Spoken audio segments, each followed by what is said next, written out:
Praise Lord. നിങ്ങളെ എല്ലാവരെയും blessed മോർണിംഗിലേക്ക് യേശുക്രിസ്തുവിന്റെ നാമത്തിൽ സ്വാഗതം ചെയ്യുന്നു.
പ്രിയരെ, അനുഗ്രഹിക്കപ്പെട്ട ഒരു പ്രഭാതം കൂടെ നമ്മുടെ ജീവിതത്തിൽ അനുവദിച്ചു തന്ന വലിയവനായ ദൈവത്തെ നമുക്ക് ഒരുമിച്ച് ചേർന്ന് നന്ദി പറയാം. എത്ര പേർ പറയും, ഞാൻ നിന്നതല്ല, എൻ്റെ ദൈവം എന്നെ നിർത്തിയതാണ്. ഒന്നുകൂടെ പറഞ്ഞു കഴിഞ്ഞാൽ 2025 ജൂൺ മാസം 3-ാം തീയതി വരെയും എന്നെയും എൻ്റെ കുടുംബത്തെയും കണ്ണിലെ കൃഷ്ണമണി പോലെ സൂക്ഷിക്കുകയും വിടുവിക്കുകയും ചെയ്ത വലിയവനായ ദൈവത്തിന് നന്ദി പറഞ്ഞുകൊണ്ട് ഈ പ്രഭാത ചിന്തയിലേക്ക് നമുക്ക് ഒരുമിച്ച് അടുത്തു വരാം. നമ്മുടെ ദൈവം കരുതുന്ന ദൈവമാണ്.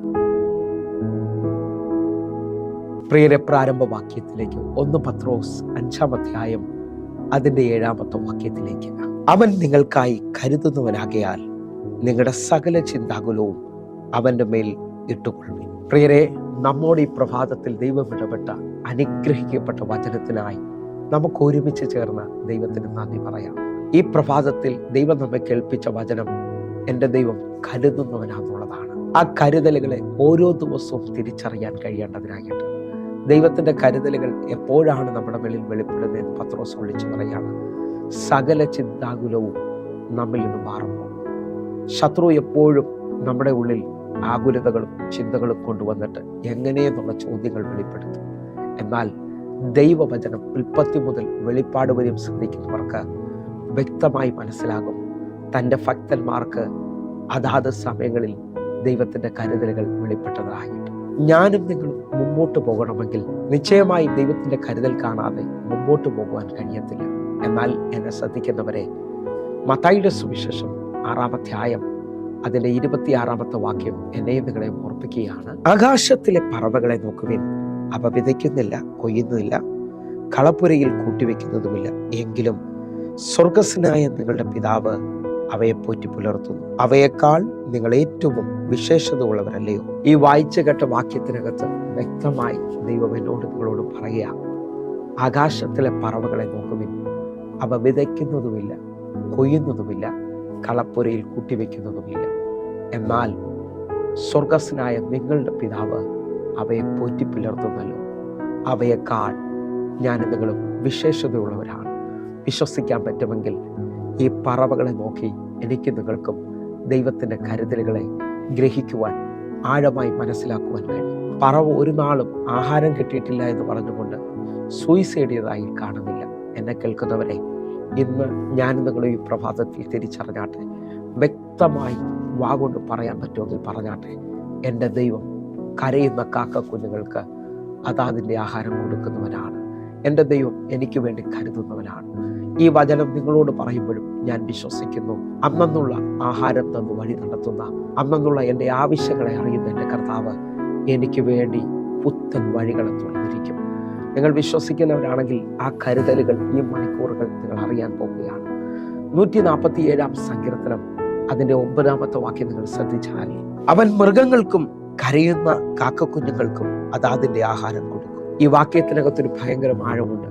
അവൻ മൃഗങ്ങൾക്കും കരയുന്ന കാക്കക്കുഞ്ഞുങ്ങൾക്കും അതാതിൻ്റെ ആഹാരം കൊടുക്കുകയാണ്. എൻ്റെ ദൈവത്തിന് മിസ്റ്റേക്ക് പറ്റത്തില്ല, എൻ്റെ ദൈവത്തിന് തെറ്റ് പറ്റത്തില്ല, കൺഫ്യൂഷൻ ഉണ്ടാകത്തില്ല. നിനക്കെന്താണോ ആവശ്യം അത് വ്യക്തമായി എൻ്റെ കർത്താവ് നിനക്ക് വേണ്ടി വെളിപ്പെടുത്തി തരാൻ പോവുകയാണ്. നിങ്ങൾ വിശ്വസിക്കാമെങ്കിൽ നിങ്ങളും ഞാനും കാണാത്ത കരുതലുകൾ മുമ്പോട്ട് സ്റ്റെപ്പ് വയ്ക്കുന്ന ദൈവവൈതലിന് വേണ്ടി ദൈവം കരുതുകയാണ്. ഇസ്രായേൽ മക്കളെ 430 വർഷത്തെ അടിമത്വത്തിൽ നിന്ന് വിടുവിച്ച് ചെങ്കടലിന് മുമ്പിൽ കൊണ്ടുവന്ന് അവിടെ അവസാനിപ്പിക്കാനല്ല ദൈവത്തിൻ്റെ പദ്ധതി. അവരെ 430 വർഷം കരയിച്ച ഫറവോനെ ആ ചെങ്കടലിൽ അവസാനിപ്പിക്കാനാണ് ദൈവത്തിൻ്റെ പദ്ധതി. നീ കരഞ്ഞതും നീ സങ്കടപ്പെട്ടതും നീ വിഷമിച്ചതും നീ മറന്നാലും എൻ്റെ കർത്താവ് മറക്കത്തില്ല കേട്ടോ. ആ ചെങ്കടലിന് മുമ്പിൽ മോശയോട് ദൈവം പറയുക, ഇസ്രായേൽ മക്കളോട് നീ പറയണം എൻ്റെ ജനത്തോട് മുമ്പോട്ട് പോകാൻ. അതുവരെയും കാണാത്ത കരുതലിൻ്റെ ഒരു വലിയ കിഴക്കൻ കാറ്റ് അന്ന് രാത്രി അവർക്ക് വേണ്ടി വെളിപ്പെടുകയാണ്. ഭൂപടത്തിലോ മനുഷ്യനോ ലോകമോ കാണാത്ത ഒരു വഴി ഇതാ ചെങ്കടലിന് നടുവിൽ ദൈവം ഒളിപ്പിച്ചു വെച്ചിരിക്കുകയാണ്. നിങ്ങൾ വിശ്വസിക്കുന്നവരാണെങ്കിൽ അടുത്ത മണിക്കൂറിൽ ദൈവത്തിന്റെ കരുതൽ നിങ്ങൾ കണ്ടിരിക്കും. ഹല്ലേലൂയ. ഇതാ ഇസ്രായേൽ മക്കൾ ആ ചെങ്കടലിൽ കയറി അവകാശികൾ എന്നുള്ള പേരിലേക്ക് വരികയാണ്. അവർ ആ ചെങ്കടലിൽ കയറുമ്പോൾ അവർ തിരിച്ചറിയുന്നത് ഇനി ശത്രു അവരെ പിന്നിലില്ല എന്നുള്ളതാണ്. ഈ പ്രഭാതം മുതൽ ദൈവത്തിന്റെ കരുതൽ നിങ്ങളെ സ്വാതന്ത്ര്യത്തിലേക്ക് കൊണ്ടുവരും, നിങ്ങൾക്ക് സ്വസ്ഥത തരും, സമാധാനം തരും. അതേപോലെ പുറപ്പാട് പുസ്തകം 15-ാം അധ്യായം എന്ന് പറഞ്ഞാൽ ചെങ്കടൽ തുറക്കുന്നത് 14-ാം അധ്യായത്തിലാണെങ്കിൽ 15-ന്റെ 22-ാമത്തെ വാക്യം മുതൽ 3 ദിവസം ഇസ്രായേൽ മക്കൾ വെള്ളം കിട്ടാതെ ശൂർ മരുഭൂമിയിലൂടെ ദാഹിച്ച് ഇതാ അവർ മാറയിലെത്തുകയാണ്. ആ മാറയിലെത്തുമ്പോൾ മാറയിലെ വെള്ളം കുടിക്കാൻ കഴിയത്തില്ല, കയ്പാണ്. ആ ജനം കരുതൽ കാണാതെ പിറുപിറുക്കുകയും ഭാരപ്പെടുകയും ചെയ്യുകയാണ്. എന്നാൽ അവിടുത്തെ 24-ാമത്തെ വാക്യം ഞാൻ നിങ്ങളെ ശ്രദ്ധിച്ചാട്ടെ. അപ്പോൾ ജനം ഞങ്ങൾ എന്തു കുടിക്കും എന്ന് പറഞ്ഞ് മോശയ്ക്ക് നേരെ പിറുപിറുത്തു. 25-ാമത്തെ വാക്യം, അവൻ യഹോവയോട് അപേക്ഷിച്ചു.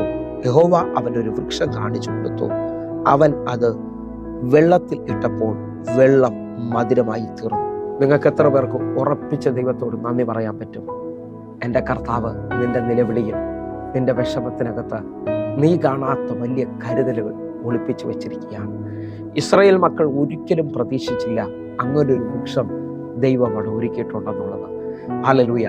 ആ ദേശത്തിലെ ആർക്കും മനസ്സിലായിട്ടില്ല ആ വൃക്ഷം ആ വെള്ളത്തിൽ വീണാൽ ആ വെള്ളം മധുരമാകുമെന്നുള്ളത്.